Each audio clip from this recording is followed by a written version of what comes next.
पाहत आहात आपल्या हक्काचं चॅनल, आपली बातमी, आपलं चॅनल वन भारत। भला मोठा साप ऊब घेण्यासाठी भक्ष्याच्या शोधात चक्क बंगल्यातील देवाऱ्यात दडून बसल्याची घटना समोर येताच बंगल्यातील कुटुंबांनी जीवाच्या भीतीने पळ काढला होता। ही घटना कल्याण पश्चिम भागातील सापर्डे गावातल्या एका बंगल्यात घडली आहे। तर भल्या मोठ्या सापाला सर्पमित्र दत्ता बोंबे यांनी देवाऱ्याच्या कप्प्यातून शिताफीने पकडून त्याला पिशवीत बंद करताच भयभीत झालेल्या कुटुंबाने सुटकेचा निश्वास सोडला।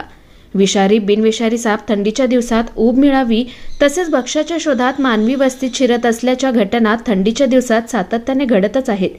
आजही कल्याण पश्चिम भागातील सापर्डे गावात थळे कुटुंबाचा आलिशान बंगल्यात भला मोठा साप शिरला होता।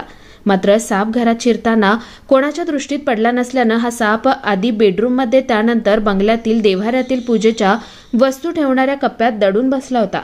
सकाळी देवपूजा करण्यासाठी बंगल्यातील एका सदस्यांनी पूजा करण्यासाठी देवाऱ्यासमोर बसून कप्प्यातील अगरबत्ती काढताच त्यांना भला मोठा त्या कप्प्यात आढळून आला।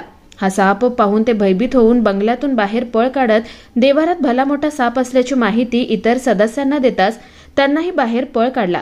त्यानंतर बंगल्याचे मालक थळे यांनी सर्पमित्र दत्ता बोंबे यांना संपर्क करून देवाऱ्यात भला मोठा साप असल्याची माहिती दिली। माहिती मिळताच सर्पमित्र दत्ता हे घटनास्थळी येऊन कप्प्यात दडून बसलेल्या सापाला शिताफीने पकडून पिशवीत बंद केलं।